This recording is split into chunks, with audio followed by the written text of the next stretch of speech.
நடவடிக்கையின் நிமித்தமா நீ எல்லையற்றவனாய் மாறிவிடுகிறாய்.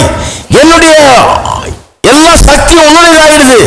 என்னால எல்லாம் கூடுமோ அதெல்லாம் உன்னாலையும் கூடும். நீ விசுவாசிக்கணும். விசுவாசிக்கும் போது எல்லாம் கூடும்ங்கிறாரு.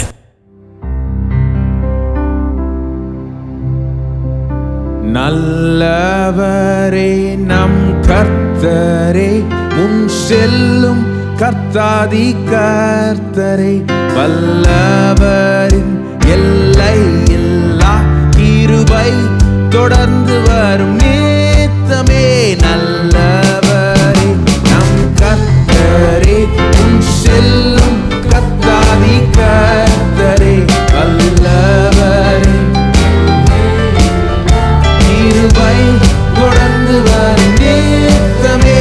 நல்லவரே நம் கர்த்தரே, முன் செல்லும் கர்த்தாதி கர்த்தரே, வல்லவரின் எல்லை இல்லா கிருபை தொடர்ந்து வரும் நித்தமே. உந்தன் தஞ்சம் வேண்டி ஒன்று கூடி நின்றோம், எங்கள் ஆண்டவரே கர்த்தரே. எதிர்வரும் பகை அதிர்ந்தோடும், பெரும் ரட்சிப்பை நாம் காண்போம். கர்த்தரை தேசம் பற்றி கொள்ள சத்துருக்கள் வரும் அந்நேரமே. பக்தியாய் பணிந்து நாம் தொழுவோம், தேவன் நல்லவர் வல்லவரே.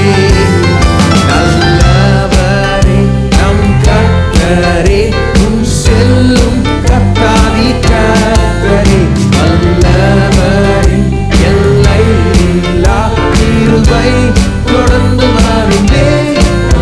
நல்லவரே நம் கர்த்தரே,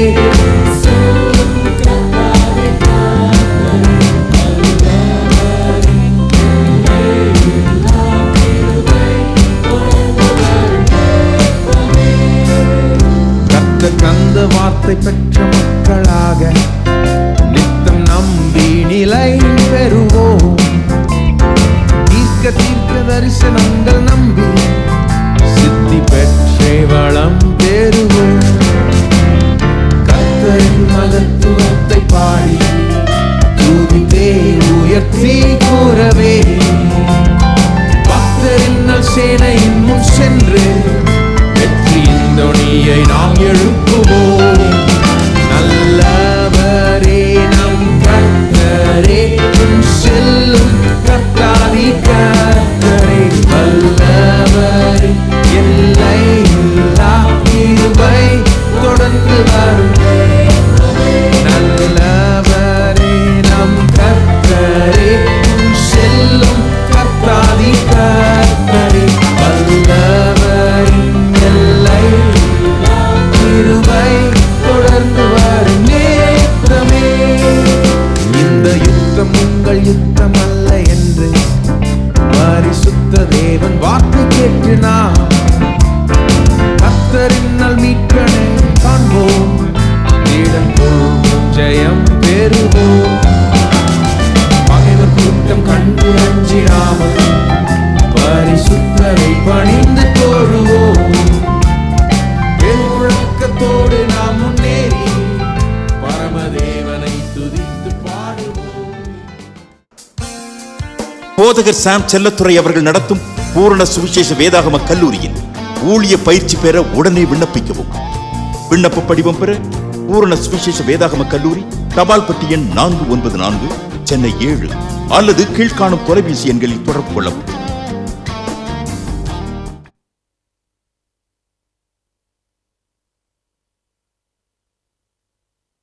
வழியே இல்லாத இடத்துல வழியை உண்டாக்குற தேவன். நான் 1000 வழியை வச்சிருக்கிறேன்றது நீ புரிஞ்சுக்க. முதல்ல முடியாது முடியாது முடியாதுன்னு நினைக்கிற, முடியுன்ற யோசனைக்கு வா. நீ அப்படிப்பட்ட எண்ணத்துக்கு வா. அப்பதான் நான் போற இடத்துக்கு, நான் கொண்டு போற இடத்துக்கு நீ போய் சேர முடியும். அந்த பாலம் தேனை ஓடுற தேசத்தை அடையணும்னா முடியுன்றதை யோசிக்க ஆரம்பிக்கணும். நீ ஃபர்ஸ்ட் லெசன் சிவந்த சமுத்திரம் கடக்குறாங்க பாருங்க. கடக்கு போய் யோசிக்கிறாங்க, சரி இதை கடக்குறோம், அவனும் பின்னால துரத்திக்கிட்டே வருவானே. அந்த ராணுவத்திட்ட இருந்து விடுதலையே கிடையாது, பார்வோனுடைய சேனைகிட்ட இருந்து விடுதலையே கிடையாது, அவன் கண்டிப்பா வருவானேன்னு கர்த்தர் சொல்றாரு. இவனை வாழ்நாள் முழுக்க கட்டிட்டாவே போறியா? இவனை ஒழிக்கவே முடியாதுன்னு நினைக்கிறியா? இவனுடைய தொல்லை ஒழியவே ஒழியாதுன்னு நினைக்கிறியா? இந்த பிரச்சனை தீரவே தீராதுன்னு நினைக்கிறியா? காமிக்கிறேன் பாரு உனக்குன்றாரு. இவன் போய் கரை ஏறின உடனே அங்க சமுத்திரம் தண்ணி ஒன்னா வந்துருச்சு. அவன் பின்னால துரத்திக்கிட்டே வர்றான் பாருங்க. இவங்க சமுத்திரத்தினோட கடந்து வந்து அந்த பக்கம் வந்துட்டாங்க. அவன் சமுத்திரத்திலேயே அந்த பார்வோனுடைய சேனை முழுவதும் குதிரைகள், ரதங்கள், மனுஷர்கள் எல்லாம் அங்க மடிந்து போகிறார்கள்.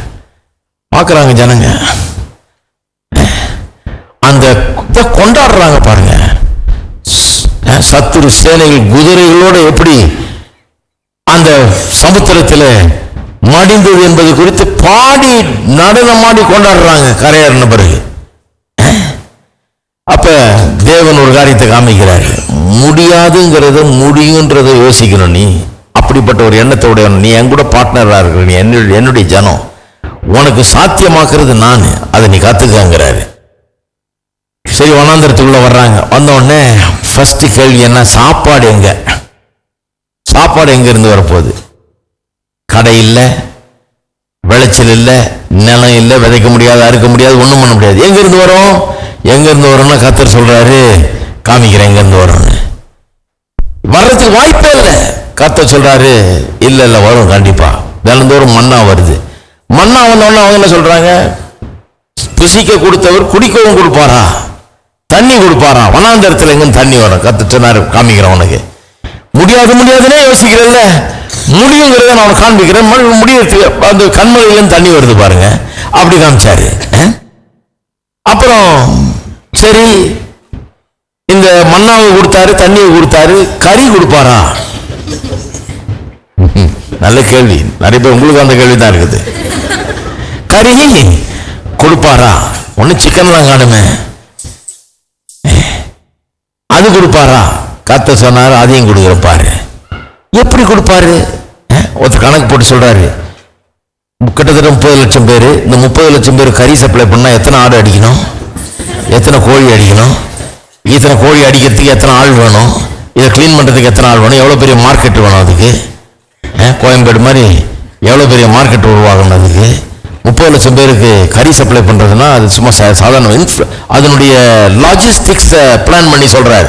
அவர் சொல்றாரு, அந்த ஊருக்குள்ள வர்றதுக்கு எத்தனை லாரி வேணும், எத்தனை ரோடு வேணும், எப்படிப்பட்ட ரோடு இருக்கணும், எத்தனை லேன் இருக்கணும், அதுக்கு எத்தனை லாரி வரும் ஒரு நைட்டுக்கு கறி தர்றதா இருந்தா. ஒரு நாளைக்கு கறி தர்றதுனால இவர் சொல்ற 1 மாசம் தரேன்ட்டாரு கர்த்தர். ஒரு நாள் இல்ல, ஒரு வாரம், 1 மாசம் தான். 1 மாசம் டெய்லி சப்ளை பண்ணி பாருங்க, 30 லட்சம் பேருக்கு. அது நல்ல அவங்களாம் சரியான சோத்துராமனுங்க. சாப்பிட்டு சாப்பிட்டு சாப்பிட்டு சாப்பாடு தான் அவனுக்கு மனசுல இருக்குது, நல்லா சாப்பிடணும். அந்த மாதிரி ஆளுங்க சப்ளை பண்ணி பாருங்க எவ்வளவு பெரிய கஷ்டம்னு. எல்லாத்தையும் பிளான் போட்டு ஒருத்தர் சொல்றாரு, இவ்வளவு ரோடு வேணும், இவ்வளவு லாரி வேணும், இவ்வளவு இன்ஃப்ராஸ்ட்ரக்சர் வேணும், இதுக்கு இவ்வளவு பெரிய மார்க்கெட் வேணும், இதை சும்மா ஃப்ரீயா கொடுக்கறதுனா கூட எந்த அடிதடி இல்லாம ஒழுங்கா போய் ஜனங்களுக்கு சேரணும்னா இவ்வளவு பெரிய பிளான் வேணுமே அப்படின்றாரு. கர்த்தர் சொன்னாரு, ரோடும் தேவையில்லை, லாரியும் தேவையில்லை, இதுக்கு சப்ளையரும் தேவையில்லை, இது ஹோல்சேலும் தேவையில்லை, ரீட்டைலும் தேவையில்லை, ஒன்றும் தேவையில்லை, எதுவுமே தேவையில்லை, நான் சப்ளை பண்ணி காமிக்கிறேன் பாருன்னாரு. எப்படி சப்ளை பண்ணணும்? முடியவே முடியாதுன்றான். சொல்ற, நான் பண்ணி காமிக்கிறேன் பாரு, சிம்பிள்ன்றாரு. அங்க ஒரு குண்டு குண்டா ஒரு பறவை இருக்கும் பாருங்க, அது சோம்பேறி பறவைகள். அது பறக்கிறதுக்கு சோம்பேறித்தனம் போட்டுக்கிட்டு எப்போலாம் காத்தடிக்கணும், காத்தடிச்சாதான் பறக்கும். பார்த்தாரு கர்த்தரு காடைகள், பார்த்தாரு கர்த்தர் காத்தை இவன் பக்கம் அடிக்க விட்டாரு. இப்படி அடிக்குது, அது நினைச்சிச்சு, ஆஹா காத்து ஜோர அடிக்குது, இப்பதான் பறக்கிற நேரம் பறந்து வந்தது பாருங்க.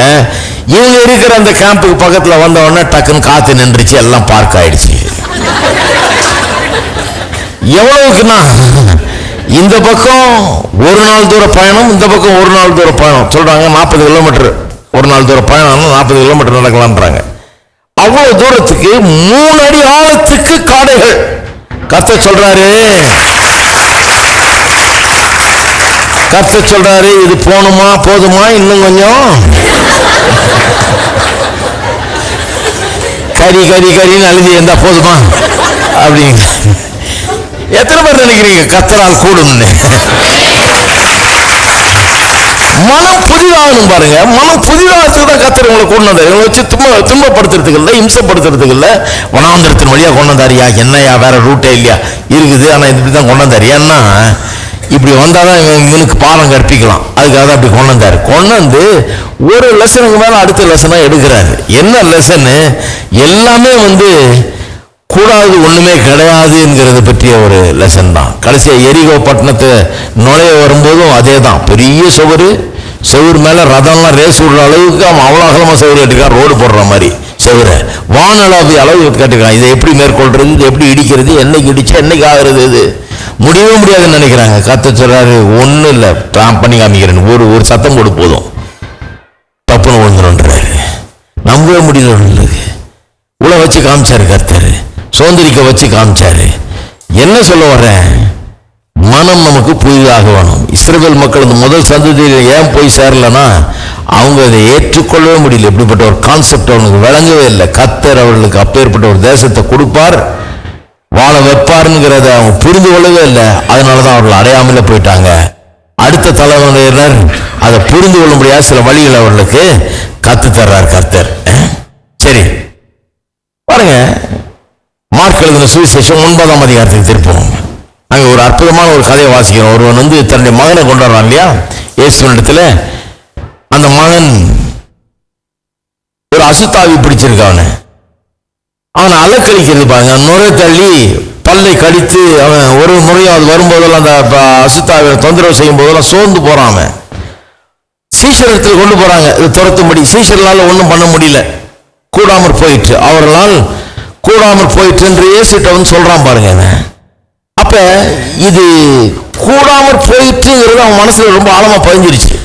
எங்கெங்கயோ கொண்டு போயிருப்பான் போல. கடைசியில் இயேசுடைய சீஷர்ட்டை கொண்டு வந்திருக்கான், அங்கேயும் கூடாமற் போயிற்று. அப்ப முடியாது, என் மகனை ஒண்ணும் செய்ய முடியாது, அவ்வளவுதான் அப்படிங்கிறது அவனுடைய மனதில் ஆழமா பதிந்து விட்டது. கூடாமற் போயிற்றுன்றது பதிந்து விட்டது.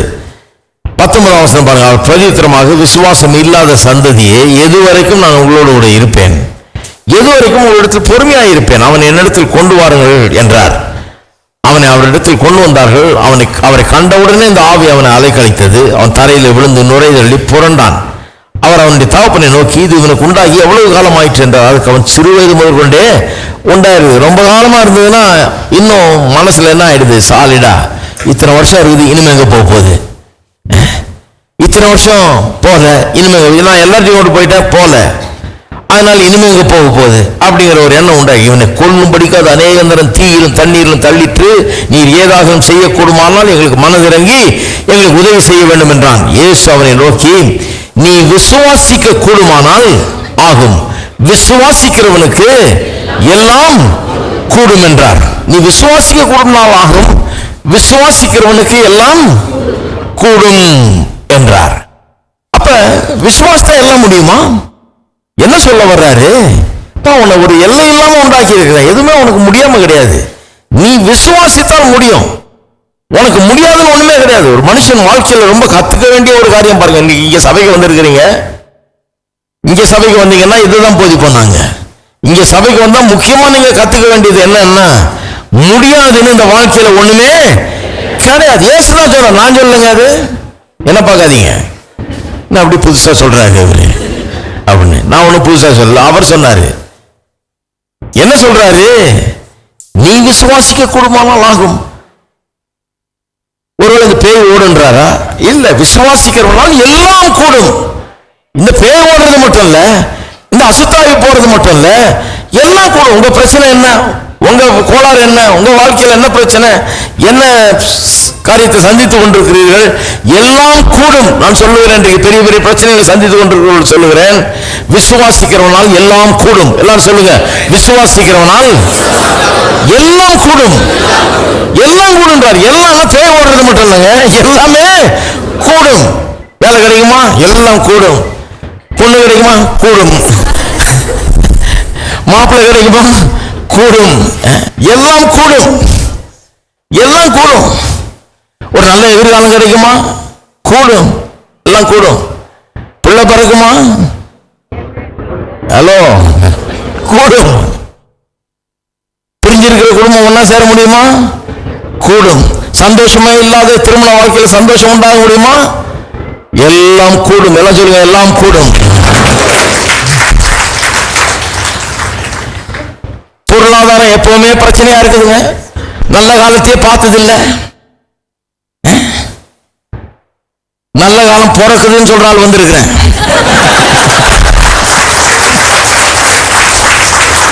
எல்லாம் கூடும், எல்லாம் கூடும், எல்லாமே கூடும். வெறும் ஒண்ணு இல்லைங்க, எல்லாம் கூடும், எல்லாம் கூடும். உங்க வீட்டுல பெருசா எங்கேயாவது எழுதி போடுங்க, எல்லாம் கூடும். விசுவாசிக்கிறவனுக்கு எல்லாம் கூடும், விசுவாசிக்கிறவனுக்கு எல்லாம் கூடும். தினந்தோறும் பாருங்க, இதே பேசுங்க. கூடாதுன்ற வார்த்தையை உங்களுடைய அகராதியிலிருந்து அகற்றி போடுங்கள். கூடாதுன்னு கிடையவே கிடையாது, எல்லாம் கூடும். அப்ப ஏன் சொல்றார்? விசுவாசிக்கிறதா எல்லாம் கூடும்பா.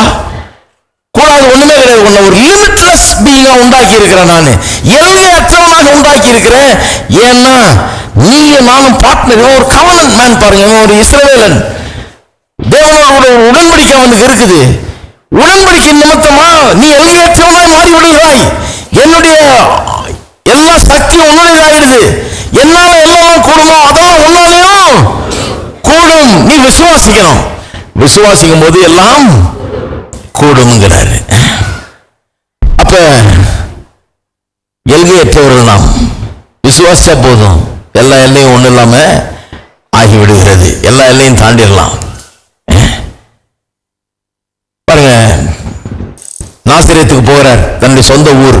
சொந்த ஊருக்கு போனா அங்கே ஒரு சிலரை சுகமாக்கினாராம். ஆனால் பெரிய கிரியைகள் ஒன்றும் அங்கே நடப்பிக்க முடியல. ஏன்? அங்கே பெரிய could not do many mighty works அப்படின்னு இருக்குது. He healed only a few. சிலரை சுகமாக்கினார், பெரிய காரியம் ஒன்றும் செய்ய முடியல. ஏன் பெரிய காரியம் ஒன்றும் செய்ய முடியல? ஏன் பெரிய காரியம் செய்ய முடியலன்னா, அங்க இருக்கிறவங்களாம் இவர் எப்படி பார்த்தாங்க? இந்த தச்சனுடைய மகனா, அந்த பையனா, அந்த வீட்டு பையனா, அவங்க அப்பாவை தெரியும் எங்களுக்கு, அவங்க அம்மாவை தெரியும் எங்களுக்கு, அவங்க யாருன்னு தெரியும், அப்படி பேச ஆரம்பிச்சிட்டாங்க. அவங்களுக்கு இவர் எப்படிப்பட்டவருங்கிறது அவர்களுக்கு அவரை ஒரு மாதிரி, எங்க ஊருக்காரரு எங்களுக்கு தெரியாதா, இவர் என்ன பெரிய காரியம் பண்ண முடியுன்ற அந்த மாதிரி யோசித்தாங்களே ஒழிய, அவரை பற்றி, அவர் செய்கிற காரியங்களை பற்றி அவர்களுக்கு ஒரு நல்ல அபிப்பிராயம் இல்லை, ஒரு பெரிய எதிர்பார்ப்பு அவர்களுக்கு இல்லாமல் இருந்தது. ஆகவே அங்கு பெரிய காரியம் ஒண்ணுமே அவர் நடப்பிக்க முடியவில்லை என்று வேதவசனம் அங்கு சொல்லுகிறதை நாம் வாசிக்கிறோம். அப்ப பாருங்க, அநேகருடைய வாழ்க்கையில கூட இப்படிதான். அந்த நாசரேத்து ஊர்ல பெரிய காரியம் நடக்கலைங்கிறது வேற, நிறைய பேருடைய வாழ்க்கையில எந்த பெரிய காரியம் நடக்கிறது இல்லை. ஏன் திரும்ப நடக்கிறது இல்லை? ஏன்னா அவர்களுக்கு ஆண்டவர் பெரியவர் என்கிற ஒரு எண்ணம் கிடையாது. தங்களுடைய தேவன் யார் என்பது குறித்த ஒரு பெரிய அறிவு கிடையாது. நம்முடைய இயேசு யார் என்பதை பற்றி ஒரு பெரிய அறிவு கிடையாது. கிறிஸ்தவர்களா இருக்கிறாங்க, போறாங்க வர்றாங்க, கோயிலுக்கு போறாங்க வர்றாங்க ஒழிய, அவங்களுக்கு என்ன சிலர் சொல்ல கேட்டிருக்கீங்க இல்லையா?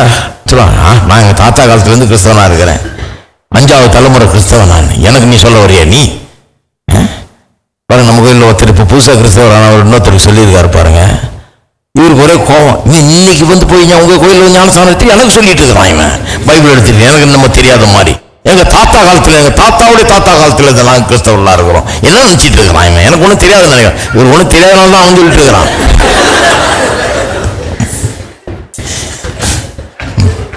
தாத்தாவுக்கு ஒருவேளை தெரிஞ்சிருக்கலாம், இவனுக்கு ஒன்றும் தெரியல. அதனால ஆனா ஒரே கோபம், நான் யாரு நினைக்கிறேன் நீ? எத்தனை சந்ததியா நாங்க கிறிஸ்தவர்களா இருக்கோம், எங்களுக்கு தெரியாதா ஒன்றும்? பெரிய காரியம் ஒன்றும் நடக்கிறது இல்லை. அனைவருடைய வாழ்க்கையில ஜார்ஜ், ஜேம்ஸ், ஜோன்ஸ்னு பேர் வச்சிருக்கிறாங்க. ஆனா எந்த பெரிய காரியம் நடக்கிறது இல்லை. ஏன்னா இயேசு யாரு, இவர் எப்படிப்பட்டவர், இவரால் என்ன கூடும், அவரோடு எனக்கு ஒரு உடன்படிக்கை இருக்குது, என்னை பலப்படுத்துகிற கிறிஸ்துவினால் எல்லாவற்றையும் செய்ய எனக்கு பலன் உண்டு என்கிறதெல்லாம் யாரும் உங்களுக்கு சொல்லவும் இல்லை, அது விளங்கவும் இல்லை. ஏதோ கோயிலுக்கு போனாங்க, கும்பிட்டுக்கிட்டாங்க, வந்தாங்களே ஒழிய அதுக்கு மேல ஒண்ணும் நடக்கல. அதனாலதான் பெரிய காரியங்கள் நடக்கல. நான் சொல்லுகிறேன், கர்த்தர் உங்களை பிறக்கும் போது பெரிய காரியங்களை உங்கள் மூலமாக செய்யும்படியாக பிறக்க செய்திருக்கிறார். பெரிய காரியம் உங்க மூலமா கர்த்தர் நடப்பிக்க முடியும். உங்க லெவல வேறையா இருக்கும், ஆயிடும். பெரிய காரியங்களை கர்த்தர் செய்ய முடியும், செய்ய திட்டமிட்டு இருக்கிறார் பாருங்க. ஏன்னா அவர் எப்பவுமே பெருசாதான் திட்டமிடுறாரு. ஏன்னா அவருக்கு தெரிய முடியும்னு. ஹலோ, நம்ம எப்பவுமே ரொம்ப சின்னதாக திட்டமிடுறோம். ஏன்னா நம்ம பாக்கெட்ல எவ்வளவு இருக்குன்னு கணக்கு பார்த்துட்டே இருக்கிறோம். எப்போ பார்த்தாலும் அது எப்படி ஒரு 100 ரூபாய்க்குள்ள வாங்கி முடிச்சிருவோம். வேண்டாம், அது ரொம்ப ஆகும், வேணாம், 100 ரூபாய்க்குள்ள முடிப்போம். ஐயோ அதுவா, வேணாம் வேணாம் வேணாம், அது 600 ஸ்கொயர் ஃபீட் போதும், 800னா ரொம்ப கஷ்டம், வேணாம். வாயை திறந்த சொல்லவே கூடாது, ரொம்ப கஷ்டம்லாம். சிலருக்கு சொல்லாம இருக்கிறது ரொம்ப கஷ்டமா இருக்குது. வாயை திறந்து முடியாது, ரொம்ப கஷ்டம். ஆனா சொல்லவே கூடாது பாருங்க. சிலருக்கு அதெல்லாம் ஒரு இது, இப்படியே தான் பேசிட்டு இருக்கிறது. நமக்கு அதெல்லாம் வேணாம். ஏன்னா இவங்க ஒரு லெவல்ல இருக்காங்க. இவங்க திங்கிங், இவங்க பேச்சு எல்லாமே அந்த லெவலுக்கு, திட்டமெல்லாம் அந்த லெவல்ல தான் இருக்குது. எதை செய்ய போனாலும் அந்த லெவல்ல தான் திட்டம் போடுறாங்க. கேட்டா சொல்லுவாங்க, பின்ன எப்படி திட்டம் போட சொல்றீங்க? எனக்கு இருக்கிறத வச்சுதான் நான் திட்டம் போட முடியும் அப்படிங்கிறாங்க இல்லைங்களா? ஆனா அவர் திட்டம் போடுறாரு பாருங்க. அவர் எப்படி திட்டம் போடுறாரு? அவரை உங்க லெவல்ல கொண்டாடாதீங்க. ஏன்னா அவர் பெரியவர். அவருக்கு எல்லாம் காலியா இல்ல, அவருடைய அக்கௌண்ட் ஒன்றும் காலியா இல்ல, அவர் பஞ்சத்துல ஒன்றும் அடிபட்டு இல்ல, அவர் கஷ்டத்துல இல்ல, அவர் எங்க லோன் கிடைக்குன்னு பார்த்துக்கிட்டு இல்ல. ஹலோ, அவர் பெரியவர், அவருக்கு ஏராளம் தாராளம் இருக்குது. அவர் திட்டம் போடும்போது, அவர் உங்களுக்காக திட்டம் போடும்போது கூட உங்க மைண்ட் எப்படி இருக்குன்னு கணக்கு போட்டு திட்டம் போடுறது இல்ல, அவருடைய மனதின் அளவின்படி, அவருடைய எண்ணங்களின் அளவின்படி தான் உங்களுக்கு திட்டமிடுகிறார். அதனாலதான் இந்த ரெண்டு திட்டமும் எப்போ ஒன்னா சேர மாட்டேங்குது பாருங்க. அதனாலதான் வேலை நடக்க மாட்டேங்குது. அவர் ஒரு பெரிய திட்டத்தை வச்சிருக்கிறாரு. நாம எவ்வளவு சின்னதா போட முடியுமோ அவ்வளவு சின்னதா போடுறோம். நாம ஏன் சின்னதா போடுறோம்? நம்ம புத்தி அப்படி இருக்குது. அவர் ஏன் பெருசா போடுறாரு? ஏன்னா அவர் புத்தி அப்படி இருக்குது. அதான் சொல்றாரு, உங்களுடைய நினைவுகள் என்னுடைய நினைவுகள் அல்ல, உங்களுடைய வழிகள் என்னுடைய வழிகள் அல்ல. வானத்துக்கும் பூமிக்கு எவ்வளவு உயரமா அவ்வளவு உயரமா இருக்குது என்னுடைய நினைவுகளும் என்னுடைய வழிகள்ன்றார். ஏணி வச்சா கூட எட்டாதுன்னு அர்த்தம். அவ்வளவு உயரமா இருக்கு என் நினைவுகள்ன்றாரு. அதுக்குதான் மனம் புதிதாகணும்ன்றாரு. மனதில் ஒரு பெரிய ஏற்றம் உண்டாக வேண்டும், தாட்ஸ்ல ஒரு பெரிய வித்தியாசம் உண்டாக வேண்டும். இல்லைன்னா கர்த்தருடைய திட்டம் உங்களுடைய வாழ்க்கையில் நிறைவேறுவது முடியாத காரியமாகிவிடும் என்கிறார்.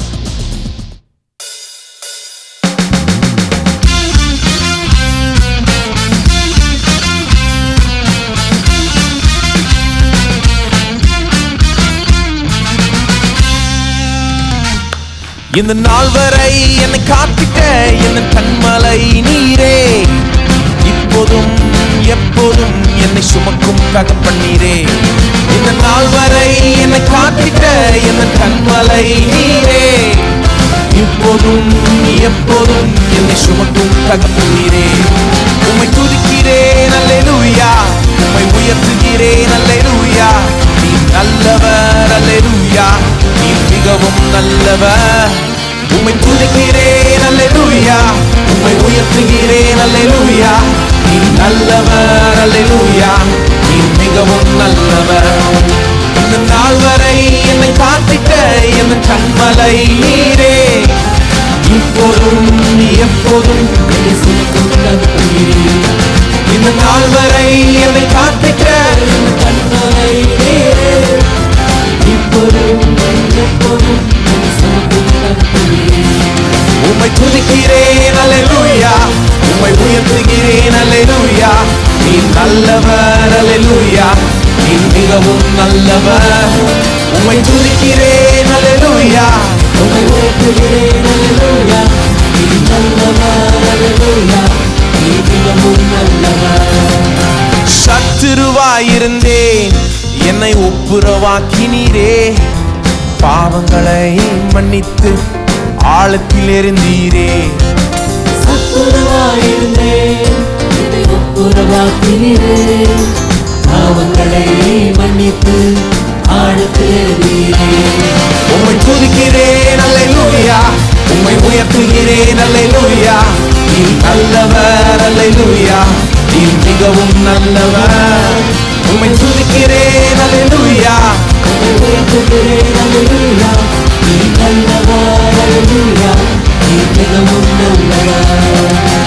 ஒன்றுமில்லாதிருந்தேன் நிறைத்திரும் ஐஸ்வர்யத்தா, தேவைகளை சந்தித்து மீதம் எடுக்க வைத்தீர்.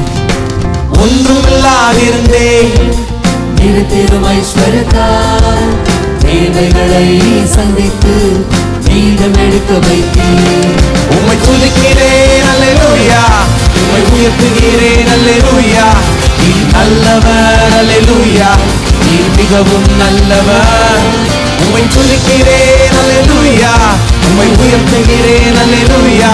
நீ நல்லவர் அல்லேலூயா,